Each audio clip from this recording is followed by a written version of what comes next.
Creativity Podcast. I'm your host, Mari Reesberg. Over the past several years, I've combined my degrees in acting and somatic psychology to share my sustaining creativity techniques with performers. And now I've decided to share it with a bigger audience that includes you. I believe we are all creative, and this podcast is all about that. I'll be interviewing people from all backgrounds, ages, and creativity experiences to share just how creative we all are.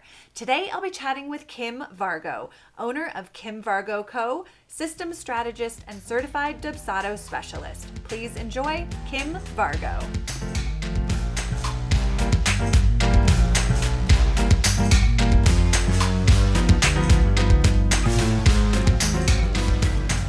Welcome to the Sustaining Creativity Podcast. Today, I'm chatting with Kim Vargo, owner of Kim Vargo Co, systems strategist and certified Dubsado Specialist. Welcome to the podcast. I don't know why I keep wanting to add a C into Dubsado. It is quite the mouthful. So no worries. Thank you for bearing with me, and welcome to the podcast. Thank you. I'm happy to be here. I'm excited to chat today. Me too. I am excited to dig into the creative world that you find yourself in. But before we get there, why don't you let our listeners know a little bit more about who you are and what it is you do? Sure. So as you mentioned, I am a system strategist and I work mainly with Dubsado, which is a CRM for small businesses, and it lends itself really well to creative service providers. I work with a lot of wedding industry professionals, photographers, videographers, florists, wedding planners, you name it, signage and stationers. They are really wonderful at what they do, but often the systems and process piece is not their forte. So that's where I come in and help with their kind of back end client journey process. I love that. Yeah, it's fun. I really enjoy what I do. I wonder if you wouldn't mind sharing, like, give an example of the strategies, because I think a lot of people think, Sure. oh, photographers and wedding organizers or planners. What do Yeah. you mean strategy? Yeah, sure. So I help with mostly the client journey. So think about when someone inquires, what happens? Is there a form Mm, that they fill out? Is there a call that gets scheduled? Do you have an email that sends these things automatically when they inquire? And then once you're ready to send them a proposal, what does that look like? I help mm, get templates in place. I get to actually scratch my little creative itch there when I'm designing proposal templates for people. mm. Um, yeah, that's my like creative piece of what I do. And like having a contract attached to that and making sure you're getting paid, having payment plans and just having all of that like automated as much as possible and streamlined so Mm. that you can focus on the piece that they enjoy, which is probably not chasing people down for money and like sending forms back and forth. Absolutely. Well, Yeah. how did you find yourself? How did you get into this world? That What was that yeah, it's a entry fair point for you? question. Yeah, so because what I do is like it's funny. I meet people and I tell them what I'm doing now, and they're like, you're what? You're doing, how did you get there?" Because so I used to be a math teacher. I was a Oh, high school math teacher for 10 years, and this is actually my first school year not teaching. oh wow. Yeah, it's my first year full time in my business. I've been doing it on the side for a couple years and decided to Mhm. take the leap.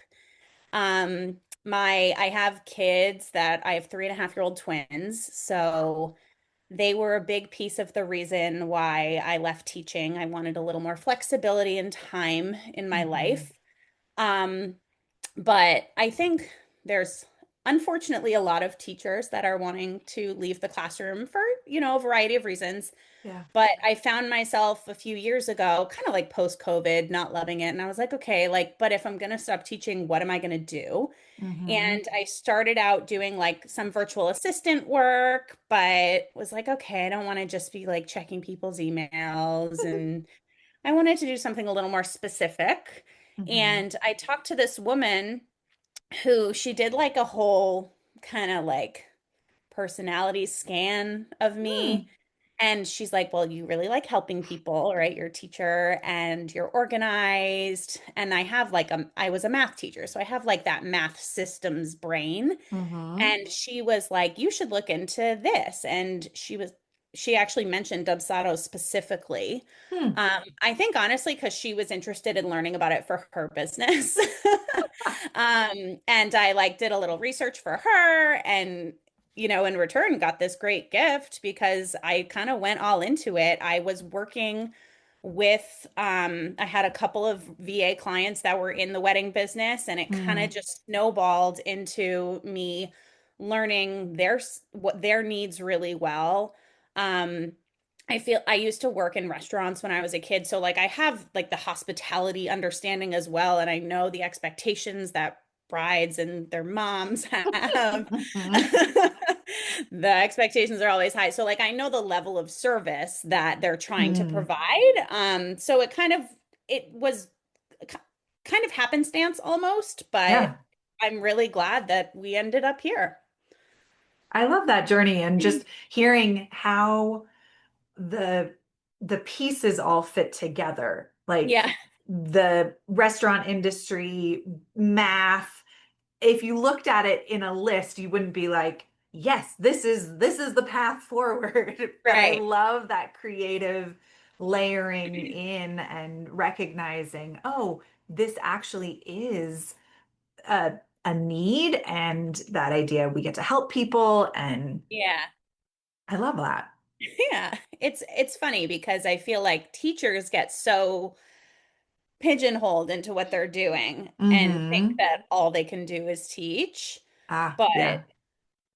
that's obviously not true. Or you feel like you can do anything, but then when you actually go to figure out what, you're like, oh, I don't know. So, and I knew I wanted the time and flexibility. Yeah. So freelancing was the path that I wanted to take. Nice. Nice. Well, Yeah, with all of these things that you do, I mean, it sounds like you wear so many hats to even just support these other businesses. sure. So I imagine there's a lot of creativity that comes up for you, but what does it mean to you to be creative?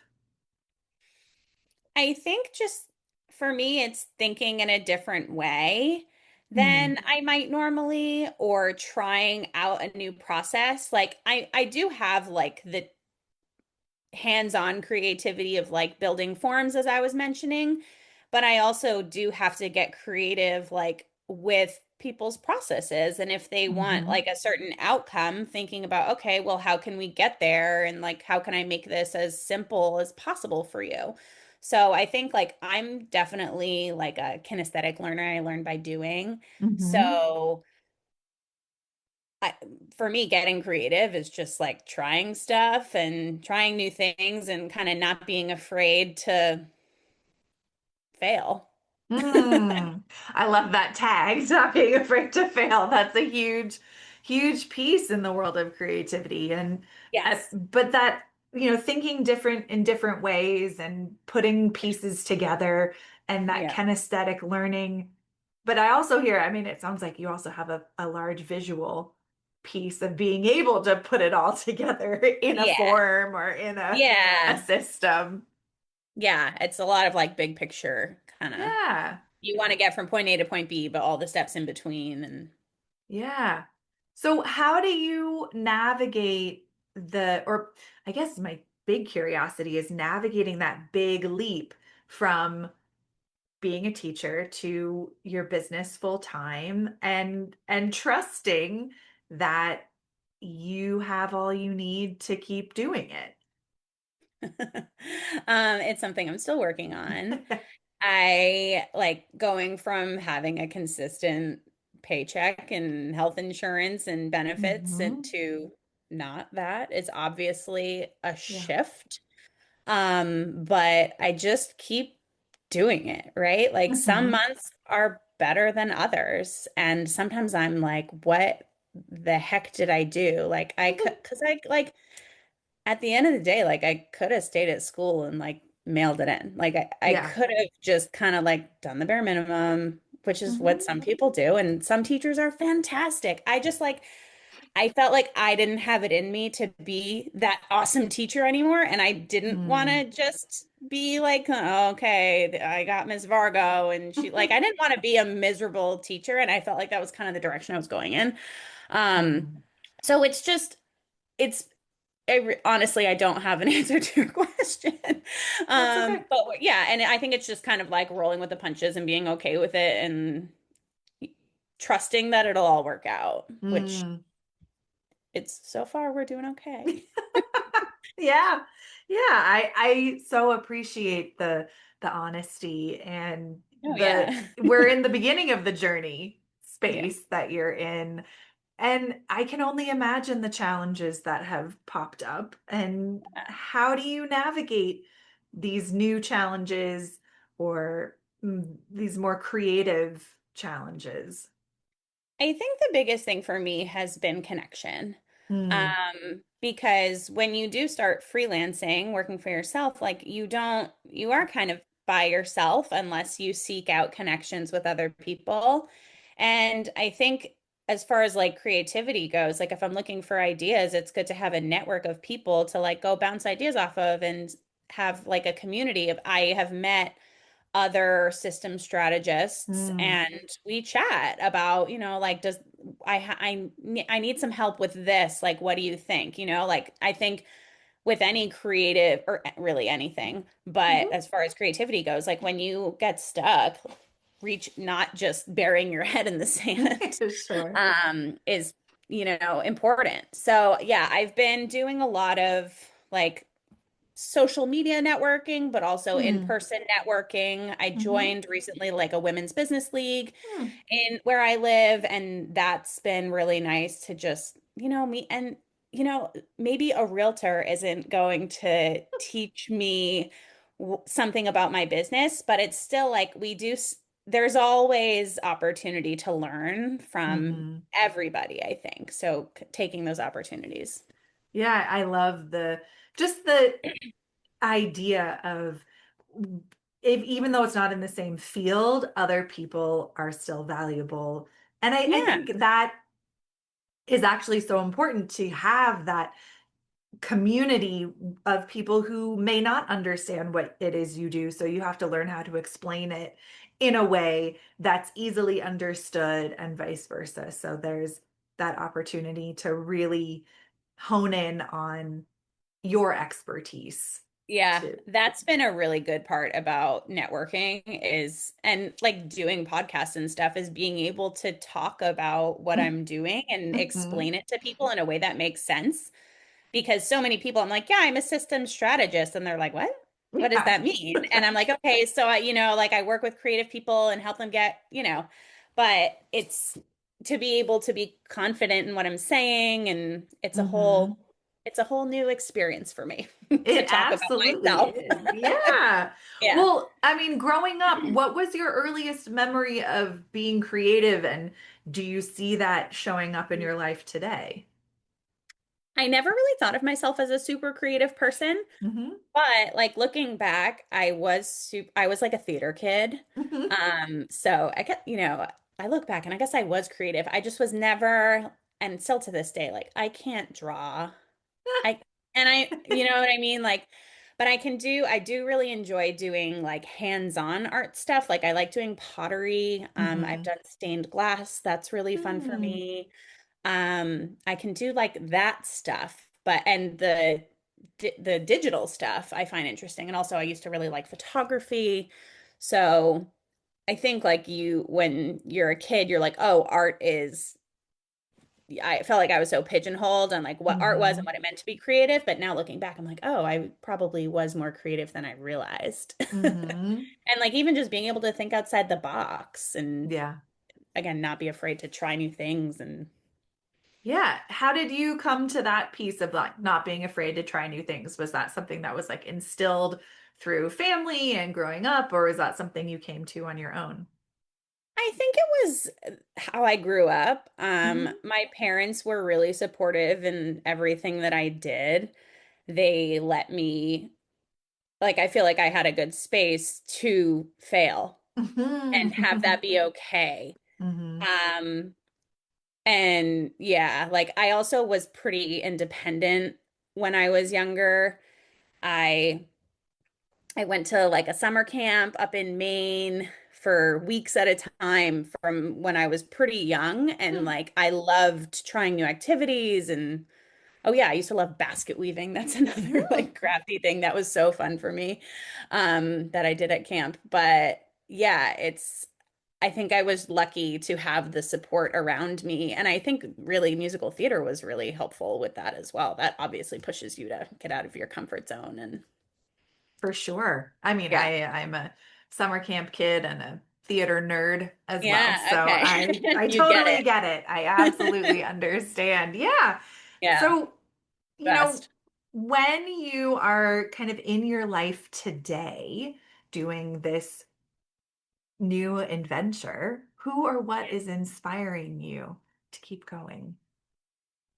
I think lately I've met quite a few people that are also in a entrepreneurial path, Mm, and in whatever capacity, like not even necessarily similar to what I do, but just seeing them continuing to show up and work in their business, and also just like seeing those people connect with other people and have success hmm. makes me see like it's possible. I think Mm, social media, as much as it gets a bad rap, I really like it for the connection piece. And I love, like, I am absolutely like the cheerleader on social media. I'm always commenting, like, you go, girl, or like, I'm just always like so proud for people I don't even know. hmm. So, yeah. I love it. I think, being the cheerleader, but also having cheerleaders is so important as we Yeah, step it is. into, It's really yeah, nice. You have to wherever surround they yourself come. with people that are going to Yeah, cheer you on. absolutely. Absolutely. This might be a controversial topic, but Mhm. with the world of AI showing up as big, and I know so many people who are diving into it and using it for systems and strategies. How does that play a part for you, or what are your thoughts on it? How does it show I up in think the work that you do? like I think AI is like making things work better. I think it's Hmm. making things go quicker. I think it's helping with idea generation. I don't think it's gonna make people like I'm not concerned that it's gonna make my job go away. Hmm. I think that especially like CRMs like Dubsado and Honeybook, and you still have to know how to work them. Like Sure. you can't just like show up and have it magically function and have what you need, and like have your forms be branded to your business and Hmm. have your workflow make sense. And I'm sure we'll get to a point where it'll be maybe easier because of AI. And I Hmm. think we're already getting there, but I hear this question a lot, like, about like if you're worried for AI, or I think it's just a tool to help us Hmm. continue to grow and move forward. So I'm honestly excited because I mean I use AI all the time to make my life easier, and Hmm. I think it's why not? Yeah, it's always an interesting conversation with people in creative fields or Yeah. in that creative space of Yeah. how much do you lean on it, how much do you utilize it. But I would agree that there for specific things it can be very helpful to explain Yeah. something if you have a question or Yeah. But I think about like a graphic designer who's yeah, doing like super intricate work. Like you can't replace that with a right. computer. Like, Yeah. and again, like you can use AI to help you think of an idea for something, but to actually execute it and execute it well, I don't, Hmm. I just really don't see that Yeah. going away anytime. I mean, maybe it will, maybe, I hope it doesn't go maybe not. away because Yeah. I think the human connection and that piece Yeah. is so important. But I do see some benefit in that understanding piece can be Yeah. helpful. Yeah, for Hmm. sure. Well, when you're working with all these different personalities and people in this field, in many different fields themselves, how do you navigate any bumps in the road or roadblocks if someone's telling you, I need you to do this, but it may not actually be possible? Or how do you navigate those types of challenges when someone has a vision and it doesn't turn out how they Doesn't want fit. it? Yeah. Yeah.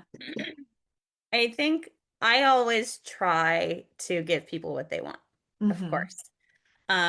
Sometimes and this is like the getting creative piece, right? Like, especially because people come to me because they're wanting like more streamlined and organized systems. But sometimes even the robots can't make it happen. Yeah. So sometimes it's just like a reality check of talking to people and saying, listen, like I know you want this to happen, but it's simply not possible, or it's not possible within this platform. We might need to like Mm, tie these two pieces together with like, I don't know if you've heard of like Zapier, or mm, some people call it mhm. Zapier, but it basically is a platform that helps your different your different platforms talk to each other. Like Oh, okay. so if you have someone inquire via your form on Dubsado, you can have Zapier set up so that their email automatically gets sent over to like your email marketing, as an Ah, example, like kind of hmm. syncs it all together. So in what I do, there is like a lot of things really are possible. Hmm. But it's just a matter of, do you want to pay for it, or do you want to just continue making these two clicks to do it yourself? Got Um, it. you know. That makes sense. Well, when you think of your work day or the work that you do, what are the parts that you get most excited about? Hmm. I I think it really depends on how I'm feeling that day. Mm, Sometimes I get really excited to like dive into people's form design if I am feeling like super creative that day.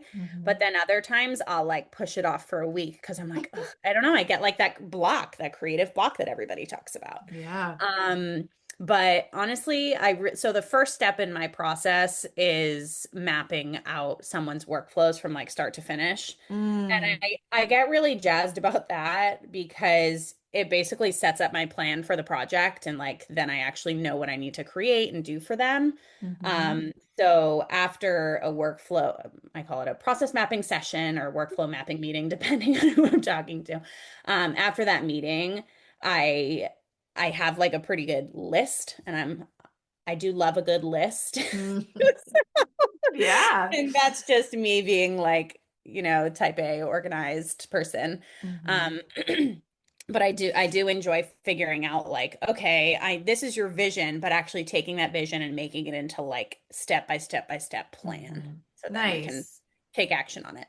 I love hearing that lists excite. I love a list. It's great Yeah. to have a list and check it Some off people and are get that like, little yeah, dopamine hit. feels Yeah, good. Yeah. totally. Hmm. Absolutely.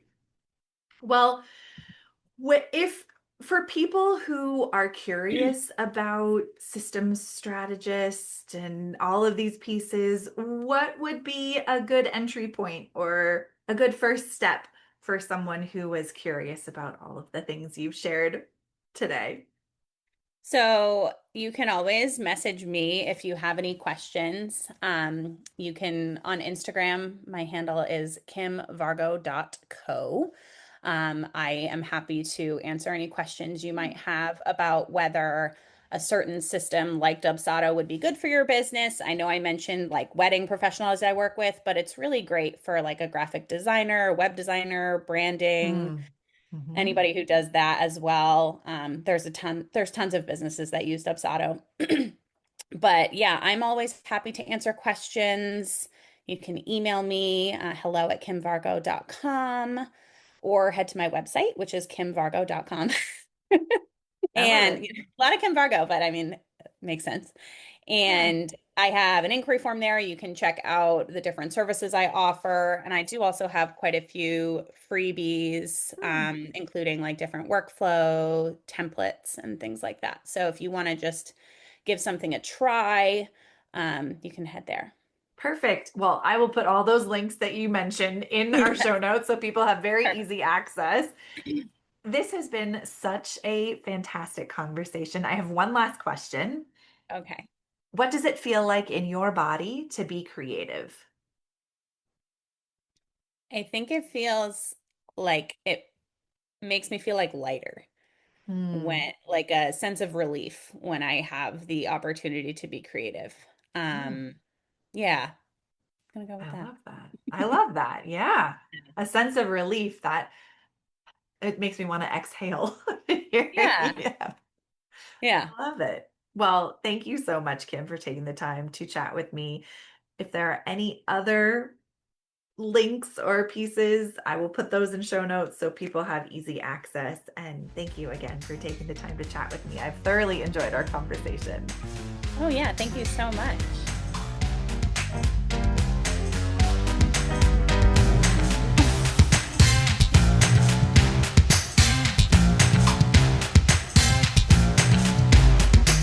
Thanks for listening to the Sustaining Creativity Podcast. We'd love to keep in touch, so follow us on Facebook and Instagram. We are at Sustaining Creativity. Make sure to subscribe to the podcast wherever you listen to podcasts. Tag your friends and family so they can listen too. We love to hear from you, so leave your reviews, comments, and questions.